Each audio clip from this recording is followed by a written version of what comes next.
Hi అండి. అందరికీ నమస్కారం. కుంభరాశి వారికి ఏప్రిల్ 18, 19, 20, 21, 22 తేదీల్లో 6 అనే వ్యక్తి ద్వారా మీకు జరిగేది ఇదే. ఈ వీడియో మీరు ఒంటరిగా కూర్చొని మాత్రమే వినండి. మీ చుట్టుప్రక్కల ఎవరూ కూడా ఉండకూడదు. ఈ వీడియో వినేటప్పుడు అలాగే ఈ వీడియోలో మీకు తెలియని విషయాలు అనేవి చాలా వరకు కూడా మీ యొక్క పర్సనల్ విషయాలు కూడా తెలుస్తాయి. అలాగే మీకు జరగబోతున్నటువంటి నష్టాలు ఏంటి, వచ్చే నష్టాలను ముందుగానే గ్రహించి ఏ విధంగా అవి జరగకుండా చేసుకోవచ్చు, వచ్చే అదృష్టాలను ఎలా ఆహ్వానించుకోవాలి, అలాగే ఆరనే వ్యక్తి ద్వారా మీకు మంచి జరుగుతుందా, చెడు జరుగుతుందా, అసలు ఈ ఆరనే వ్యక్తి మీ యొక్క కుటుంబంలో మీ యొక్క బంధువుల్లో ఉన్నటువంటి వ్యక్త, లేదంటే బయట నుంచి వచ్చిన వ్యక్త, స్త్రీనా పురుషుడా, ఇవన్నీ కూడా పూర్తి వివరాలు అనేవి ప్రముఖ జ్యోతిష్యులను సంప్రదించి ఈ వీడియోలో మీకోసం క్లుప్తంగా వివరించడం అయితే జరుగుతుంది. మీరు వీడియోని ఎక్కడ కూడా స్కిప్ చేయకండి, చివరి వరకు చూసే ప్రయత్నం అయితే చేయండి. అప్పుడే మీకు పూర్తి వివరాలు అనేవి తెలుస్తాయి. ఇక ఆలస్యం చేయకుండా వీడియోలోకి అయితే వెళ్ళిపోదాం. వీడియోలోకి వెళ్ళే ముందు చిన్న రిక్వెస్ట్ అండి. మొదటిసారి మన ఛానల్లోకి వచ్చినట్లయితే ఇప్పుడే సబ్స్క్రైబ్ చేసుకొని ఈ వీడియోకి ఒక లైక్ ఇచ్చి హైప్ ఇచ్చి కింద కామెంట్ సెక్షన్లో జై సంతోషి మాత అని కామెంట్ అయితే చేయండి. ఎవరికైతే సంతోషి మాత మీద పూర్తి నమ్మకం, విశ్వాసం ఉంటాయో వారందరూ కూడా ఈ వీడియోకి లైక్ ఇవ్వండి, కింద కామెంట్ చేయడం అసలు మర్చిపోకండి. ఇక ఆలస్యం చేయకుండా వీడియోని అయితే స్టార్ట్ చేసేద్దాం. మనం ఇప్పుడు ఈ రాశి వారిని ప్రస్తుత కాలంలో గమనించుకున్నట్లయితే వీరి జీవితంలో గతాన్ని చాలా వరకు కూడా మర్చిపోయారు. ఎందుకు అంటే గతంలో వీరు అంతగా గుర్తుపెట్టుకోవలసినవి ఏవో 1, 2 తప్ప ఎక్కువగా కష్టాలు అనేవి లేవు. ఎప్పుడైతే వీరికి శనిదశ ప్రారంభమైందో అప్పటి నుంచి కొంచెం శని భగవానుడు వీరి మీద తీవ్రమైన కోపదృష్టితో చూశారని చెప్పుకోవచ్చు. ఎందుకు అంటే కనుక కొన్ని కర్మానుసారం జరుగుతాయి కాబట్టి వీరు కొన్ని అనారోగ్య సమస్యలకు గురవ్వడం, కొంచెం మానసికంగా టెన్షన్ పడటం, ఒత్తిడి, స్ట్రెస్ ఎక్కువైపోతూ ఉండటం, అలాగే అతిగా ఆలోచించడం, చిన్నదానికి పెద్దదానికి భయపడిపోతూ ఉండటం, యాంగ్జైటీ వచ్చేస్తూ ఉండటం, అంటే రేపు జరగబోయేది అసలు ఏమైపోతుందా, ఏమవుతుందా ఏంటి అని చెప్పి ఒకదాని గురించి ఒకటి అది ఫలానా అని కాదు, ఏదైతే ఒక ఇంపార్టెంట్ అని చెప్పి మీరు భావిస్తారో అది కనుక మీకు దానికి వ్యతిరేకంగా ఏదైనా జరుగుతుంది అంటే తట్టుకోలేరన్నమాట. ఆ తట్టుకోలేకపోవడం వలన వచ్చే ఆ స్థితి ఏదైతే ఉంటుందో దానివల్ల మీరు చాలా అంటే చాలా టార్చర్ అనుభవించారని కూడా చెప్పుకోవచ్చు. ఇలా చెప్పుకుంటూ పోతే మానసికంగా, శారీరకంగా, ఆరోగ్యపరంగా ఇలా శారీరక ఆరోగ్యం, మానసిక ఆరోగ్యం రెండూ కూడా డిస్టర్బ్ అయిపోయాయి. అలాగే కుటుంబంలో కొన్ని కలహాలు, కొన్ని ముఖ్యంగా జీవిత భాగస్వామి మీకు అనుకూలంగా లేకపోవడం వల్ల, అంటే మీరు చెప్పేది ఒకటవుతుంది, వాళ్ళు చేసేది ఇంకోటవుతుంది. విన్నట్లుగానే నటిస్తారు, చేసేది చేసేస్తూ ఉంటారు, ఏదైనా కూడా దాచేస్తూ ఉంటారు మీ దగ్గర. అదేమో మీకు నచ్చదు. మీరేమో ప్రతిదీ కూడా వారితో పంచుకుంటారు. ప్రతిదీ కూడా అంటే గుట్టు రట్టు అంటూ లేకుండా ప్రతి విషయం కూడా మంచైనా చెడైనా నాకు నా భర్తే కదా, లేకపోతే నాకు నా భార్య కదా అని చెప్పి అన్నీ పంచుకుంటూ ఉంటారు. అవతల వారి నుంచి కూడా అలాగే ఉండాలని ఎక్స్పెక్ట్ చేస్తూ ఉంటారు. కానీ అవతల వారు దాన్ని అంటే మీరు అనుకున్న దానికి పూర్తి ఆపోజిట్గా ఉంటారనమాట. మీ రాశిలో ఇది ఒక మైనస్ పాయింట్ అని చెప్పుకోవచ్చు. ఏది ఏమైనప్పటికీ కూడాను కొంచెం కుటుంబం ఇలా కరెక్ట్గా నిలబడుతుంది. ఇది ఒక దీని మీద నడుస్తుంది. కాస్త నలుగురిలో గౌరవం, మర్యాద అనేవి మీకు కలుగుతున్నాయి. కొంచెం ఒక కమ్మికగా కుటుంబం అనేది జరుగుతుందంటే నిజానికి చెప్పాలంటే మీ యొక్క అదృష్ట బలం వల్లే ఇది జరుగుతుంది. ఇది ముమ్మాటికి మీరు నమ్మినా నమ్మకపోయినా ఇదే సత్యం అన్నమాట. మీ వలన పిల్లలు సరైన దారిలో పెరుగుతున్నారు ఈ రాశివారి వల్లనే. అలాగే మీ వల్లే మీ యొక్క భర్తకు కానీ లేదంటే మీ యొక్క భార్యకు కానీ ఒక వాల్యూ అనేది పెరుగుతుంది మీ వల్లే. ఎందుకంటే మీ యొక్క ఆలోచన శక్తి చాలా పదునైనది. ఊరికనే అలా చూసి అలా నిర్ణయించుకోరు. ప్రతీదీ కూడా డీప్‌గా ఆలోచించి వెళ్ళిపోతారు. ఆలోచనల్లో లోత ఆలోచన మీకు. దాన్ని బట్టి ఏది మంచి, ఏది చెడు, ఏ సమయంలో ఏది చేయాలి, ఏది చేయకూడదు, ఎప్పుడు ఎక్కడ ఏ విధంగా మాట్లాడాలి, ఎలా మాట్లాడకూడదు, ఇలా ప్రతీదీ కూడా మీకు పాయింట్ టు పాయింట్ అన్నీ కూడా తెలుసన్నమాట. దానివల్లనే కొంచెం పిల్లలకి మంచి చెడు జరగడం కానీ, లేదంటే కనుక మీ యొక్క కాపురం అనేది మంచిగా ఒద్దిగ్గా ఉండటం కానీ, మీ యొక్క జీవిత భాగస్వామి కొంచెం మీకు వ్యతిరేకంగా ఉన్న మీ యొక్క ఓర్పు వలన, మీ యొక్క సహనం వల్ల, మీ యొక్క తెలివితేటల వల్ల సర్దుకుపోయే మనస్తత్వం అనేది మీకు ఉండటం వల్ల కాస్త గట్టిగా బ్రతుకుతున్నారు అంటే నిజంగా మీ వల్లే. అది మీరు నమ్మినా నమ్మకపోయినా అక్షర సత్యం. మీరు ఒక్కటి నాకు కామెంట్ చేయండి. ఇది నిజమైతే అవునక్క మీరు చెప్పింది నిజమే. మా లైఫ్ పార్ట్నర్కి మేము కోరుకున్నటువంటి క్వాలిటీస్ అనేవి 100% లేవు. ఏవో ఒక 20% కానీ 80% వరకు లేవు అని. నిజంగా అంటే అలా ఉంటే నాకు కామెంట్ చేయండి. ఎస్ అక్క, లేదంటే నో అక్క అని కామెంట్ చేయండి. ఏం పర్వాలేదు. ఇక అలాగే ముఖ్యంగా మీరు అనుకున్న వారిలోనే శత్రువులు ఎక్కువగా ఉంటారు. మీరు ఏదైనా నిజం చెప్పినా కూడా అది మీరు కావాలని చెప్పినట్లుగా, మీరు మనసుకి ఇష్టం లేక చెప్పినట్లుగా, మీరు మనస్ఫూర్తిగా మీ దగ్గరే ఉండే మంచితనం ఏంటంటే ఎదుటివారు మీకు చెడు చేసినా కానీ మీరు అవతల వారికి మంచి చేయాలని చెప్పి చూస్తూ ఉంటారు. మీరు నా రక్త సంబంధం, నా కుటుంబం, నా బంధువులు, నా వాళ్ళు అని చెప్పి మీరు అనుకున్నంత నమ్మకంగా, ప్రేమగా అవతల వారు మిమ్మల్ని చూడరు. ఎప్పుడూ కూడా అవసరాల కోసం వాడుకోవడం, మిమ్మల్ని అవసరం తీరిపోయిన తర్వాత పక్కకు నెట్టేసేయడం, అవసరమైనప్పుడు అవసరం తీరిపోయిన తర్వాత చాటున ఆ నలుగురు ఐదుగురు కలిసి బంధువులోనే మీ గురించి చెవులు కొరుక్కుంటూ ఉండటం, ఇటువంటివన్నీ కూడా మీకు జరుగుతూ ఉంటాయన్నమాట. కాబట్టి కొంచెం జనాల దగ్గర చాలా వరకు కూడా ఉన్నమాట ఏదో మొహాన్ని అనేసేయండి. ఎందుకంటే మీరు ఇప్పటి వరకు మొహమాటంగా ఉన్నారు. ఒక మాట అంటే ఏమన్నా తప్పుగా అనుకుంటారేమో, తప్పుగా అపార్థం చేసుకుంటారేమో, నన్ను లేదంటే చెడుగా నా గురించి చెప్పుకుంటారనేమో అని చెప్పి ఒక ఫీలింగ్ మనసులో ఉంచుకొని కాస్తంత మొహమాటంగా ఉన్నారు మీరు. కానీ మీరు ఇంత మొహమాటంగా ఉండి అవతల వారి దగ్గర మీరు క్రమశిక్షణగా ఉండాలి, పద్ధతిగా ఉండాలి, బాధ్యతగా ఉండాలి. నా యొక్క పద్ధతిని, నా యొక్క లిమిట్స్ని నేను దాటకూడదని మీరు ఏవైతే అనుకుంటున్నారో వాటన్నింటినీ కూడా ఆటోమేటిక్గా మీరు ఏదైతే పాటిస్తున్నారో దాన్ని పూర్తిగా పక్కకు నెట్టేసి, వారు ఏదైతే దృష్టితో చూస్తున్నారో అదే దృష్టి నలుగురిలో కలగజేసేటటువంటి బంధువులు మీలో ఉన్నారన్నమాట. అంటే మీరు చెడ్డవారని చెప్పి, మీకు ఎవరు నచ్చరు అని చెప్పి, ఒకళ్ళకి ఏదైనా పెట్టడం మీకు ఇష్టం లేదని చెప్పి, మీరు పిసినారి వాళ్ళని చెప్పి, గరాన వాళ్ళని చెప్పి, పొగరబోతు వాళ్ళు అని చెప్పి, బలుపు వాళ్ళు అని చెప్పి, ఇంకా రకరకాలుగా మీ మీద ఉన్నవి లేనివి పుట్టించుకొని నలుగురిలో కలగలిసి 4 రకాలుగా గూడు పుటాని చేసుకొని చుట్టాల్లో బంధువుల్లో మిమ్మల్ని శత్రువులుగా క్రియేట్ చేసేవాళ్ళు మీ బంధువుల్లోనే ఉన్నారు. ఇక మీ రక్త సంబంధీకులే మిమ్మల్ని మీకు అనుకూలంగా ఉండరు. మీ మీద అవసరమైతే మిమ్మల్ని చూడలేకపోవడం, మిమ్మల్ని వెతకటం, మిమ్మల్ని చీటికి మాటికి తిట్టడం, గొడవలు పెట్టుకోవడం, మిమ్మల్ని నాశనం చేయాలని చెప్పి కోరుకోవడం, తిట్టడం, ఇటువంటివన్నీ కూడా చేస్తూ ఉంటారనమాట. అందరూ అలా ఉంటారని నేను ఇక్కడ చెప్పట్లేదు. చాలామంది మంచివాళ్ళు ఉంటారు. కానీ ఈ రాశి వారిలో 100%లో 80% వరకు ఇలా ఉంటారు. ఇది ప్రముఖ జ్యోతిష్యులను సంప్రదించి వీరి యొక్క జీవిత చక్రం ప్రకారం చెప్పిన మాటలన్నమాట.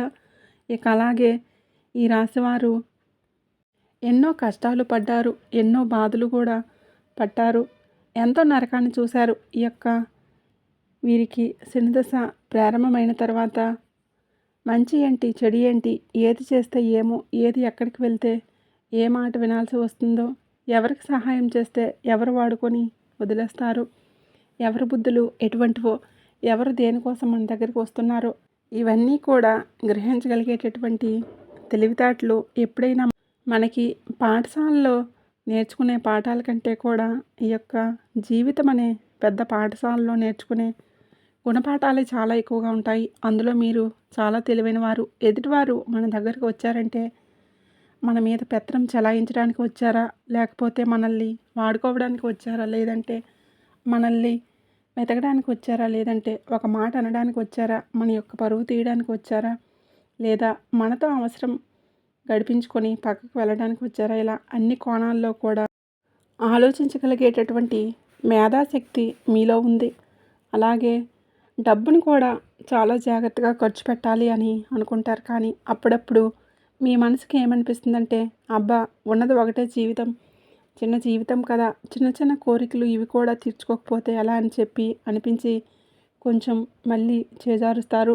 డబ్బును కాకపోతే అన్నీ నెరవేర్చుకోవాలి అంటే ఎవరికీ కూడా కుదరదు. కాకపోతే కొన్ని కొన్ని చిన్న చిన్న కోరికలు నెరవేర్చుకోవడంలో తప్పులేదు. ఆ చిన్న చిన్న కోరికల్లోనే కొన్ని అవసరం లేనివి నెరవేర్చుకొని, అయ్యో! అనవసరంగా డబ్బు ఖర్చు పెట్టానే అని చెప్పి బాధపడే క్షణాలు కూడా మీ జీవితంలో ఉంటాయి. కాబట్టి ఒక రూపాయి తీసి బయటికి ఖర్చు చేసేటప్పుడు ఎందుకు ఖర్చు పెడుతున్నాను? ఎందుకు ఇలా చేస్తున్నాను? ఇది నాకు అవసరమా కాదా? ఇది ఎంతవరకు నేను ఉపయోగించుకోగలుగుతాను? ఇటువంటివన్నీ కూడా అంచనా వేసుకొని దానిని బట్టి మీరు ఒక నిర్ణయం తీసుకునే ప్రయత్నం అయితే చేయండి. అప్పుడు మీకు చాలా వరకు కూడా ఖర్చులు అనేవి తగ్గుతాయి. ఒకరు మీకు 10 సార్లు సహాయం చేస్తున్నారు అంటే మీరు ఒకరికి 10 సార్లు సహాయం చేస్తే అవతల వారు కూడా మీకు కనీసం 3, 4 సార్లు అయినా సహాయం చేయడానికి ముందుకు రావాలి కదండీ! అలా మీకు అండగా నించున్నప్పుడే మీకు సహాయం చేయనప్పుడు మీకు తోడుగా నిలబడిన వ్యక్తులతోటి ఎంతవరకు ఉండాలో అంతవరకే ఉండండి. ముఖ్యంగా ఇటు ఆడవాళ్ళలో చూసుకున్నట్లయితే అత్తింటి వైపు వారిలో శత్రుత్వం కొంచెం ఎక్కువగానే ఉంటుంది. ఇది చాలా సీక్రెట్. అందుకే నేను ఒంటరిగా చూడమని చెప్పాను. ఎందుకు అంటే కనుక మీకు కొంచెం చిన్న వయసులోనే పెళ్ళిళ్ళు చేసుకునే వాళ్ళు ఎక్కువగా ఉంటారు. ఆడవాళ్ళు ఈ రాశికి చెందిన వారిలో ఎవరితో ఎలా మాట్లాడాలో మీకు తెలియదు. అవతల వారు మీ యొక్క అత్తింటి వైపు వాళ్ళల్లో మీ తోటికోడలైనా కానీ ఇంకెవరైనా కానీ మీకంటే వయసు ఎక్కువ ఉన్నవాళ్ళు, అనుభవం ఎక్కువ ఉన్నవాళ్ళు ఎవరితో ఎలా నడుచుకోవాలో ఎవరి యొక్క మనస్తత్వం ఆటోమేటిక్గా వాళ్ళకి అంతకుముందే తెలిసి ఉంటుంది. కాబట్టి మిమ్మల్ని కొంచెం వాడుకునే ప్రయత్నం చేస్తారు. కొంచెం ఆడుకునే ప్రయత్నం చేస్తారు. అందులో కొంచెం సక్సెస్ అయిన వాళ్ళు కూడా ఉంటారు. మీ యొక్క మంచితనానికి వారు ఏది చెప్తే అది చేయను. వాళ్ళు ఎలా నడవమంటే అలా నడవను. వాళ్ళు ఏది చెప్తే అది వినను. ఇటువంటివన్నీ కూడా చేయటం వల్ల మీ మీద ఒక అలుసు ప్రభావం అనేది అవతల వారిలో ఉంటుంది. అలాగే మనం ఒకళ్ళ ఇంటికి వెళ్ళినప్పుడు అక్కడ వాళ్ళు నలుగురు ఉంటారు. మనం ఒక్కళ్ళం అయిపోతాము. అది వాళ్ళ తెలివి కాదు. ఇది మన బలహీనత కాదు. కాకపోతే కొంచెం ఇబ్బందులు అయితే మొదట్లో స్టార్టింగ్లో అయితే పడతారనమాట. తర్వాత వారి యొక్క వ్యక్తిత్వాలు తెలుసుకొని వారి యొక్క మనస్థితి తెలుసుకొని ఇలా ఉంటున్నారా, అలా చేస్తున్నారా, ఓకే ఇలా వాడుకోవాలని చెప్పి ప్రయత్నిస్తున్నారా, ఓకే ఇలా చేద్దాం, మనము ఇలా మన జాగ్రత్తలో మనం ఉందామని చెప్పి చాలా వరకు కూడా తెలుసుకుంటారనమాట. ముఖ్యంగా అత్తింటి వారి వైపు చూసుకున్నట్లయితే మీ మీద ప్రేమ చూపించే వాళ్ళు చాలా తక్కువ మందే ఉంటారు. మిమ్మల్ని వాడుకోవడానికి ఎక్కువగా ఉత్సాహాన్ని చూపిస్తూ ఉంటారు. మీ యొక్క మంచితనాన్ని చేతగానితనంగా చూస్తూ ఉంటారనమాట. ఈ రాశివారు ఇక్కడ మీరు చాలా జాగ్రత్తగా ఉండాలి. బీ కేర్ఫుల్ అనమాట. ఎందుకంటే అవసరాలకు వాడుకొని అవసరమైనప్పుడు ఓసరి వెళ్ళేలాగా సమయాన్ని బట్టి సందర్భాన్ని బట్టి రంగులు మార్చుతూ ఉండే ఇటువంటి వ్యక్తులకి గట్టిగా సమాధానం ఇవ్వకపోతే తొక్కాలని చెప్పి చూస్తూ ఉంటారు. ఇప్పుడు అప్డేట్ అవుతున్న జనరేషన్లో వారికంటే మీరు చిన్నవారు కావచ్చు, పెద్దవారు కావచ్చు, ఎదుటివారికి మీరు లొంగకుండా ఉండి మీ యొక్క మాటల్లో మీ యొక్క చేతల్లో ఎప్పటికప్పుడు అప్పచెప్పి మీరు ధైర్యంగా సమాధానం చెప్పి వదిలేసుకోవాలని చెప్పి ఇక్కడ నేను చెప్పట్లేదు. ధైర్యంగా సమాధానం చెప్పి ధైర్యంగా అడుగులు వేసి తెలివితేటలను అంటే మైండ్లో ఉంటే సరిపోదు. తెలివితేటలు అనేవి వాటిని అప్పుడప్పుడు బయటికి తీసి అవతల వారికి కూడా అర్థమయ్యేటట్లుగా చూపించాలి. కొన్నిసార్లు మనం తిట్టకపోయినా అరవకపోయినా మన యొక్క మాట తీరు అనేది అవతల వారికి చెంపదెబ్బ కొట్టినట్లుగా అనిపించాలి. అలా లేకపోతే ఇప్పటి రోజుల్లో బ్రతకడం చాలా కష్టం. కాబట్టి ఈ మాట మీకు ఒంటరిగా వినాలి, ఒంటరిగా తెలుసుకోవాలి అన్న ఉద్దేశంతో చెప్తాను. ఇక ముఖ్యంగా అనే వ్యక్తి ఈ యొక్క స్త్రీ మీకు చాలా వరకు కూడా ఎక్కడికక్కడ మీ యొక్క ఎదుగుదలను కట్ చేయాలని ఎక్కడికక్కడ మీకు చెడ్డ పేరు తీసుకురావాలని ఎక్కడికక్కడ మీ మీద ఉన్నవి లేనివి చాడీలు చెప్పి మిమ్మల్ని ఒక దోసలాగా, ఒక శత్రువులాగా మిమ్మల్ని కృంగదీయాలని చెప్పి మీ చేత రూపాయి ఖర్చు పెట్టించాలి అని చెప్పి అవసరమైన చోట అనవసరమైన చోట మిమ్మల్ని అవమానించాలి అని చెప్పేసి మిమ్మల్ని నిరుత్సాహపరచాలి అని చెప్పి ఇలా అన్ని రకాలుగా మీ మీద ఒక శత్రుత్వాన్ని పెంచుకున్న స్త్రీ అన్నమాట. ఈ స్త్రీతోటి మీరు చాలా జాగ్రత్తగా ఉండాలి. ఓసర వెళ్ళి ఎక్కడ తాకితే అక్కడ దానికి తగ్గట్లుగా రంగులు మార్చుకుంటూ ఉంటుంది కదా, అలాగే వీరు కూడా అవసరానికి తగ్గట్లుగా వారి యొక్క మాట తీరు మారిపోతూ ఉంటుంది. వారి యొక్క ప్రవర్తన అనేది మారిపోతూ ఉంటుంది. కానీ ముఖ్యంగా అన్నిటికంటే తెలుసుకోవాల్సింది ఇక్కడ మీరు వారి దగ్గర తెలివితేటలు వాడాలి. వారి దగ్గర మాట తీరు మార్చుకోవాలి. జాయ్ఫుల్గా ఉండే మెంటాలిటీ మీది. చీటికి మాటికి జోకులు వేస్తూ చేతుర్లాడుతూ మన వాళ్ళే కదని చెప్పి కుడిమిస్తే పండగలాగా మీరు ప్రవర్తించారు అంటే వీళ్ళు ఎలాంటి వాళ్ళంటే చిన్న సందు దొరికినా కూడా మీదకు ఎక్కి కూర్చునే రకం అన్నమాట. కాబట్టి స్ట్రిక్ట్గా ఉండండి. చాలా వరకు తెలివితేటలను చూపించండి. చాలా వరకు మాటకార్తనంగా ఉండండి. సైలెంట్గా అయితే ఉండొద్దు. మీ వైపు వరకు నష్టం వస్తే మాత్రం చాలా జాగ్రత్తగా ఉండండి. మిమ్మల్ని మీరు నష్టపరుచుకోకుండా ఉండటమే తెలివి. మిమ్మల్ని మీరు కష్టపెట్టుకోకుండా ఉండటమే తెలివి. మిమ్మల్ని మీరు కాపాడుకోవటమే తెలివి. దీన్ని మాత్రం మీరు తప్పారు అంటే చాలా వరకు కూడా బాధపడాల్సి వస్తుంది. కాబట్టి చాలా వరకు కూడా జాగ్రత్తగా ఉండాల్సిన సమయం అనేది ఈ అనే స్త్రీ దగ్గర మీకు ఉంటుంది. మీరు చాలా వరకు ఆవిడతోటి జాగ్రత్తగా ఉండాలి. ఇంట్లో మనిషి బయట మనిషి అంటే కనుక 100% ఇంట్లోని మనిషి మీ ఇంటి పేరుతో ఉన్నటువంటి మనిషి. చాలా వరకు కూడా జాగ్రత్తగా ఉండండి. ఈ స్త్రీ చాలా కిలాడి. ఈ స్త్రీ గురించి మరొక స్త్రీ అంటే మీరు ఇలా చెప్తున్నారు ఏంటక్క అని చెప్పి అనుకోవద్దు. ఎందుకంటే అందరూ మనకులాగే మంచిగా ఆలోచించాలని లేదు కదండి. ఇప్పుడు ఈ ప్రపంచం అంటేనే చాలా రకాల మనుషులు ఉంటారు. అందులో మంచివాళ్ళు ఉంటారు, చెడ్డవాళ్ళు ఉంటారు. కానీ మంచికి చెడుకు తేడా తెలుసుకొని మంచివాళ్ళు ఎవరో గుర్తించి చెడ్డవాళ్ళకు దూరంగా ఉండి మంచి వాళ్ళతో స్నేహం చేస్తేనే కదా మనకి మంచి జరిగేది. అందరినీ గుడ్డుగా నమ్ముకుంటూ పోతే రేపటి రోజు నష్టపోవాల్సి వస్తుంది. అది మనకే నష్టాన్ని కలిగిస్తుంది. మన యొక్క విలువే తగ్గిపోతుంది. కాబట్టి మనం జాగ్రత్తగా ఉండాలి. ఈ రాశివారు తెలివితేటలను ఉపయోగించడంలో కొంచెం మొహమాట పడిపోతూ ఉంటారు. ధైర్యలక్ష్మి అన్న ఇది గుర్తుంచుకోండి. మనకి చిన్నప్పుడు మన తల్లిదండ్రులు మన వెనకే ఉండి ధైర్యాన్ని చెప్తూ ఉంటారు. తర్వాత స్కూల్కి వెళ్ళిన తర్వాత మన ఉపాధ్యాయులు మనకి ధైర్యాన్ని చెప్తూ ఉంటారు. తర్వాత మన భర్త లేదంటే మన భార్య మనకి ధైర్యాన్ని చెప్తూ ఉంటుంది. తర్వాత మన పిల్లలు ధైర్యాన్ని చెప్తూ ఉంటారు. కానీ ఒకానొక స్టేజ్లో మనం ఒంటరిగా నిలబడాల్సి వస్తుంది.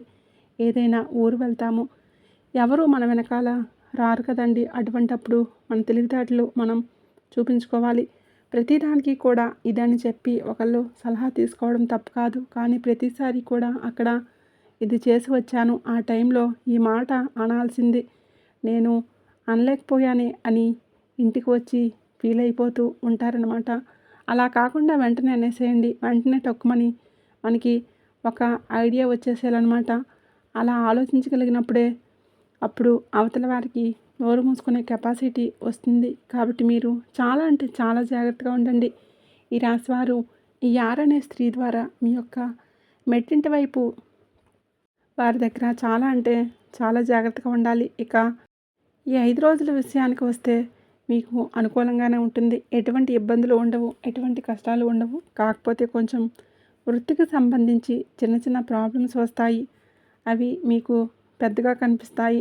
భగవంతుడిని నమ్ముకోండి. మీ యొక్క ప్రాబ్లమ్స్ అన్నీ కూడా సాల్వ్ అయిపోతూ ఉంటాయి. ఎంత జాగ్రత్తగా ఉన్నా కష్టం అనేది ఒక్కొక్క స్టేజ్లో వస్తుంది. కొంచెం ఈ 5 రోజుల్లో వృత్తిపరంగా కొంచెం దిగులు పెట్టుకోవడం, కొంచెం ఇదిగా ఉండటం, మానసికంగా కొంచెం డిస్టర్బెన్స్ అవ్వటం ఇటువంటివి జరుగుతూ ఉంటాయి వృత్తిపరంగా. కాబట్టి దేవుడి మీద భారాన్ని వదిలేసేయండి. ఏది ఏమైనా కూడా మన చేతుల్లో లేని దాని గురించి ఎంత ఆలోచించినా మనకు ఉపయోగం అనేది లేదు. కాబట్టి జాగ్రత్తగా ఉండండి. ఇంకా అలాగే కుటుంబపరంగా చూసుకున్నట్లయితే కోపం ఆవేశాన్ని కంట్రోల్ చేసుకోండి. కోపం ఆవేశం వలన కొన్ని గొడవలు వచ్చే అవకాశం ఉంటుంది. కాబట్టి కోపం ఆవేశాన్ని కంట్రోల్లో ఉంచుకోండి. వృత్తిపరంగా ఇంట్లో కోపం ఆవేశం అనేవి చూపిస్తూ ఉంటారు. బట్ తప్పదు. కొన్నిసార్లు మనల్ని మనం ఓర్పుగా ఉంచుకోకపోతే మన కుటుంబం అనేది బజారున పడే అవకాశం ఉంటుంది.